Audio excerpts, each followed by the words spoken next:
చిన్న పిల్లలందరికీ కూడా యజ్ఞోపవీతాలు బాలబాలికలకు వేయడము, ఆ! వారికి కూడా గీతామాలలు వేయటము. ఆహా! దీక్షలు. బాలికలకు యజ్ఞోపవీతం ఎలా వేస్తారు? వండర్‌ఫుల్ అమ్మా. ఇది మంచి ప్రశ్న అడిగారు. నాకెప్పుడు అడగలేదు చాలామంది. వాస్తవానికి మనం ప్రాచీన కాలంలో ఆడపిల్లలకు వేరే గురుకులాలు, మగపిల్లలకి వేరే గురుకులాలు మహాభారతంలో ఉంది, రామాయణంలో ఉంది.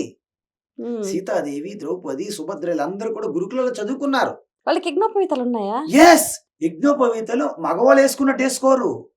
నెక్లెస్ యేసుకున్నట్టు యేసుకుంటారు ఇలాగా మెడలో. అప్పుడది యజ్ఞోపవీతం అవుతుందా? అప్పుడు యజ్ఞోపవీతం. అంటే అది ఆభరణంగా ఉండదా? నో. ఇప్పుడు చూడండి, యజ్ఞోపవీతం 9 సంవత్సరాలు, 10 సంవత్సరాలు చేస్తారు. అంటే సంధ్యావందనం చేయడానికి నియమాలతో కూడిన అదొక సంస్కారం అన్నట్టు మనిషికి. హ్మ్. ఆడపిల్లకి ఇలాగా నెక్లెస్‌లా మెడలో యేస్తారు. మగవాళ్ళకి ఇలాగా ఈ కుడి భుజం కింద నుండి వేస్తారు. ఓకేనా? మాకప్పుడు ఉండేది. సో, చేసిన తర్వాత ఏంటంటే వాళ్ళకి గాయత్రి ఉపదేశం కూడా ఇస్తారనమాట. సో, ఈ 12 సంవత్సరాలు గురుకులంలో ధర్మం యొక్క రహస్యాలన్నీ చెప్తారనమాట. హుహు. వారి యొక్క ఈ బ్రహ్మచర్య దీక్ష, ఈ తపస్సు వలన వాళ్ళకి ఫౌండేషన్ ఎంత స్ట్రాంగ్ ఉంటే మీరు ఎన్ని ఫ్లాట్స్ కట్టినా బలంగా నిలబడతాయి. అవును. అందువల్ల ఆడవాళ్ళకి సెపరేట్ గురుకులాలు, మగపిల్లకి సెపరేట్ గురుకులాలు, మగపిల్ల, ఆడపిల్ల కలిసే ప్రసక్తే లేదు. ఇంటికి వాళ్ళు వచ్చే ప్రసక్తే లేదు 12 సంవత్సరాలు.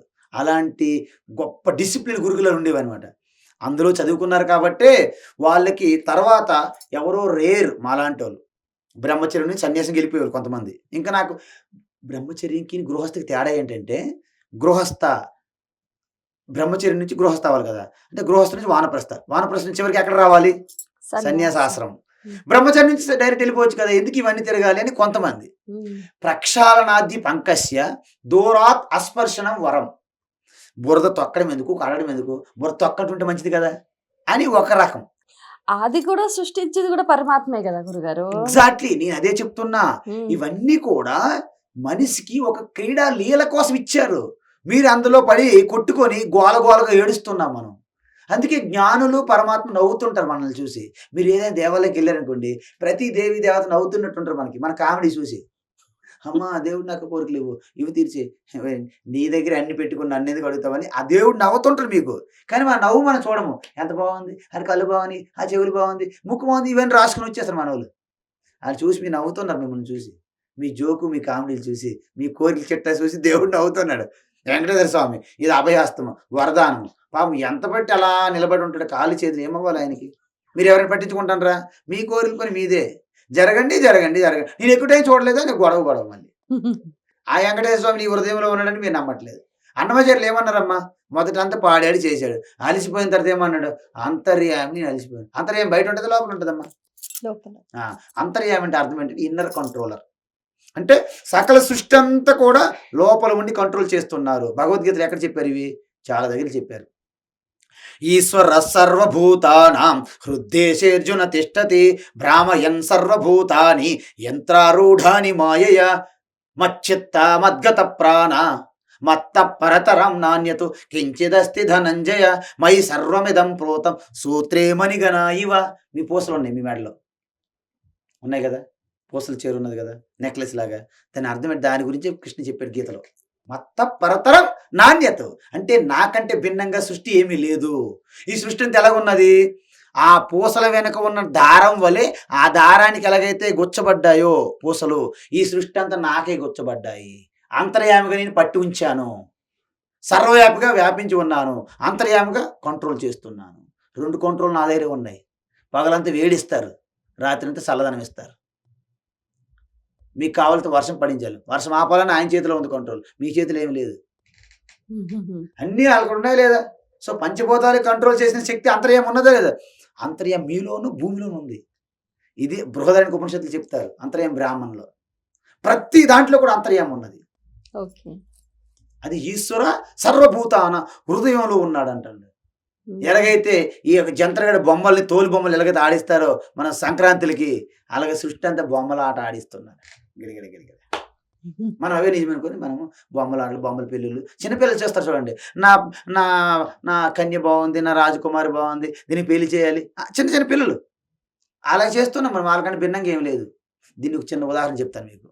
కొబ్బరికాయ ఎప్పుడైనా చూసారా? కొబ్బరికాయలో నీరుంటదా? కొబ్బరికాయల్లో నీరున్నంత వరకు ఆ కొబ్బరికిని, పెంకుకి మధ్య గ్యాప్ ఉండదు. గట్టి పట్టుంటది. ఆ! ఆ కొబ్బరిలో కాయలో నీరు ఇంకిపోయిన తర్వాత ఏముంటుంది తెలుసా మీకు? ఆ పెంకుకిని కొబ్బరికి గ్యాప్ వస్తది. అలా విడిపోతాయి. అందుకే మనకి తీస్తే అలా విడిపోయేస్తది కొన్నిసార్లు. కొబ్బరి బాగా పండిపోయి లోపల నీరు ఎండిపోయిందనుకోండి, లోపల నీరంతా ఇంకిపోయిందనుకోండి, ఆ కొబ్బరికిని, పెంకుకి మధ్య గ్యాప్ వస్తది. మీకు తెలుసా? మీకు తెలీదా? ఈసారి ఎప్పుడైనా గమనించండి. బాగా పండిపోయిన పండు కొబ్బరి పండు. లోపల నీళ్ళు కూడా ఇంకిపోయి ఎండిపోయిందనుకోండి, ఆ కొబ్బరికి విడిపోద్ది అలాగ లోపల. ఆ పెంకు, కొబ్బరి విడిపోద్ది ఇలాగ అంతే అలాగ వచ్చేస్తాయి. మనలో ఉన్నటువంటి ఈ కోరికలు ఆ కొబ్బరి నీళ్ళతో సమానం. అర్థమవుతుందా? ఈ శరీరము కొబ్బరి పెంకుతో సమానం. ఓకే. ఈ కొబ్బరి ఉంది కదా! అది నీ స్వరూపం. హ్మ్. ఈ స్వరూపము ఈ పెంకు అనే శరీరాన్ని గట్టి పట్టేసున్నది. ఎందుకు? కోరికలు ఉన్నంత వరకు ఉంటది అలాగా. కోరికలు గనుక మీరు ఇంకిపోయినట్టు చేయగలిగితే మీ శరీరాన్ని వదిలేస్తదనమాట. దాన్నే మృత్యుంజయ మంత్రంలో చెప్పారు.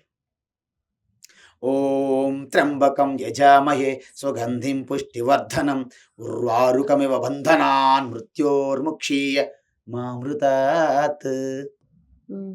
అంటే అప్పుడు ఎప్పుడైతే ఈ శరీరం అనేది హ్మ్. బాగా పండిపోయినటువంటి కుకుంబర్ అంటారు. అంటే దోసపండు అంటారు. బాగా పండిపోయిందనుకోండి, ఆ తొడిమ ఎండిపోయి ఏమి ప్రాణం ఉండదు. ఎలాగంటే ఊడిపోద్దనమాట. అంటే మీ శరీరం కూడా అలా ఎండిపోయిన ఆకులాగా, పండిన పండులాగా రాలిపోతుంది. ఈ ప్రపంచం సృష్టి అంతా కూడా ఒక చెట్టు లాంటిదమ్మా. ఆ చెట్టు మీద అనేక పక్షులు వస్తాయి, గూడ్లు కట్టుకుంటాయి, ఆకులు, కొమ్మలు, పుష్పాలు, పండ్లు ఉంటాయి. ఓకేనా? అది వసంతంలో ఓహో వికసించేస్తాయనమాట. శిశిర ఋతువులో మేమేం టచ్ చేయక్కర్లే, అవే రాలిపోతాయి ఆకులన్నీ. అందుకే మనం కూడా ఆ చెట్టు మీద లాగుతుంటాం. నేను బలవంతుడిని, నేను ఉండాలి, నేను టైం వచ్చినప్పుడు అప్పుడు మీ ఏ డబ్బులు రక్షించలేవు, జనం రక్షించలేరు. గొప్ప ఎంత వరల్డ్స్ నంబర్ 1 స్పెషలిస్ట్ డాక్టర్లు కూడా వాళ్ళ పిల్లల్ని వాళ్ళు రక్షించలేరు. వాళ్ళ కుటుంబంలో ఎవరిని రక్షించలేరు. వాడికి వాడు రక్షించుకోలేడు. ఓకే. గడప గడపకు గీతా జ్ఞానం అంటూ కూడా మీరు గీతా విజన్ అనే సంస్థ ద్వారా ఆ! భగవద్గీత ప్రచారం చేసి దాదాపుగా ఇప్పటివరకు 10,000 హ్మ్. భగవద్గీత ఆ! పుస్తకాలను కూడా పంపిణీ హ్మ్. చేశారు. ఎన్నో స్కూల్స్‌లోకి వెళ్లి హ్మ్. మీరు హ్మ్. గీతా జ్ఞానం గురించి హ్మ్. చెప్తున్నారు. హ్మ్. మరి మీరు అలా ఒక భగవద్గీత గురించి చెప్తున్నప్పుడు ఆ స్పందన అనేది ఏ విధంగా ఉంది? అంటే ఎవరు ఎంతవరకు దాన్ని రిసీవ్ చేసుకోగలుగుతున్నారు? ఆ! ఇప్పుడు కూడా దానికి చాలా తక్కువ మందే ముందుకొస్తున్నారు. ఎందుకంటే భగవద్గీత అనేది పుణ్యం ఇచ్చే గ్రంథం కాదు. పారాయణ చేసేది కాదు. మోక్ష శాస్త్రం అనమాట. అంటే మనిషి యొక్క ఆలోచన విధానాన్ని మార్చేస్తుంది. మనం ఏం చేస్తాం? మనం అందరం ఫాలోవర్స్‌గా బ్రతుకుతామనమాట. నాకు యూట్యూబ్‌లో ఇంతమంది ఫాలోవర్స్ ఉన్నారు. నా ఫేస్‌బుక్‌లో, నా ట్విట్టర్‌లో ఫాలోవర్స్ అంటే అర్థం ఏంటి తెలుసమ్మా? మూర్ఖుడు అని అర్థం. ఫాలోవర్ ఈజ్ ఈక్వల్ టు మూర్ఖుడు అని అర్థం. ఎందుకు గురుగారు అలా అంటే అంటారు? Is not never thinking himself. He just follow to somebody. ఇప్పుడు నేను ఆలోచించిన నా థాట్ ఉంది కదా! నా థాట్‌ని మీరు ఫాలో అయిపోతారు తప్ప మీరు ఆలోచించలేదు బుద్ధి పెట్టి. అంటే మీకు భగవంతుడు మంచి బుద్ధి ఇచ్చినప్పటికి మీరు ఆలోచించడం మానేసి మీరు ఎవరినో ఫాలో అవుతున్నారు. మీరు ఎవరినో ఫాలో అవుతున్నారంటే మనం ఆ మాటలు అనొచ్చో లేదో తెలీదు. You are idiot only. కాదు గురుగారు. ఇప్పుడు హ్మ్. ఏదైనా కూడా హ్మ్. ఒకరిని అనుసరిస్తేనే కదా ఇప్పుడు మీరైనా హ్మ్. మీ గురువు గారిని అనుసరించి మీరు ఈ సన్యాసానికి వచ్చారు. మంచి పాయింట్ ఇక్కడ. ఇక్కడ ఆపండి. హ్మ్. ఫాలోవర్ అని ఉండకూడదు. మీరు ఇనీషియల్‌గా స్ఫూర్తి తీసుకోవాలి. ఇన్‌స్పిరేషను. తరువాత you can rise above. Unplug your wings. Unplug your wings. Dive deep into yourself and rise above. Sky is the limit. Hmm. అందుకే ఒక బ్రహ్మ విద్యలో మాత్రమే గురువు, శిష్యుడు ఒకటైపోతారనమాట. నా గురువు, నా శిష్య చిదానంద రూప శివోహం శివోహం. మిగతా ఏ విద్యలు కూడా గురువు అక్కడే ఉంటాడు, నువ్వు ఇక్కడే ఉంటావు. ఒక బ్రహ్మ విద్య భగవద్గీత నేర్చుకోండి. శ్రీకృష్ణుడు మీరు ఒకటైపోతారు.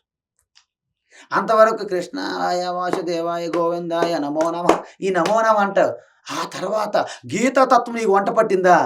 నేనే కృష్ణ. అందుకే అర్జునుడికి ఏమన్నాడు? అహం బ్రహ్మ గుడాకేశః. కూడా. అహం ఆత్మ గుడాకేశః. ఏ గుడాకేశ? నేను ఆత్మస్వరూపంగా ఉన్నాను. అందుకే పాండవానాం అర్జున నేనే. పాండవానాం అర్జునుడు నేనే. చెప్పాడా లేదా? అంటే అర్థం ఏంటి? అర్జునుడికి శ్రీకృష్ణుడికి తేడా లేదు. ఆత్మగా ఒక్కటే. కానీ బుద్ధి ప్రకారంగా అర్జునుడికి అంత బుద్ధి పరిపక్వత కాలేదు. శ్రీకృష్ణుడికి పరిపక్వత వచ్చింది కాబట్టి తన స్వరూపం స్పష్టంగా దర్శిస్తున్నాడు శ్రీకృష్ణ. అర్జునుడు దర్శించలేకపోతున్నాడు. దర్శింప చేసిన తర్వాత అర్జునుడికి ధైర్యం వచ్చింది. ఓ వీళ్ళు చచ్చిపోయిన వాళ్ళు కాదు, నేను చంపేవాడిని కాదు, వాళ్ళు నన్ను చంపేవాళ్ళు కాదు, నేను చచ్చేవాడిని కాదు, ఇదంతా క్రీడ, ఈ శరీరాలు వస్తూనే పోతున్నాయి అని ధైర్యంతో లాస్ట్కి యుద్ధం చేసుకెళ్ళాడు. మనకు కూడా భగవద్గీత అవసరం. మనం అందరం ఫాలోవర్స్ ఉండిపోతున్నాం, ఎవరో చెప్పిన ఆలోచనలు పట్టుకుని ఆట వేలాడుతున్నాము. We are Bhagavad Gita teachers how to think, not what to think. Okay. Bhagavad Gita teachers not what to think, how to think. Bhagavad Gita teachers who are you, నువ్వెవరనే చెప్తుంది. నీకెంత సంపదలు ఉన్నాయా భగవద్గీతకు అక్కర్లే.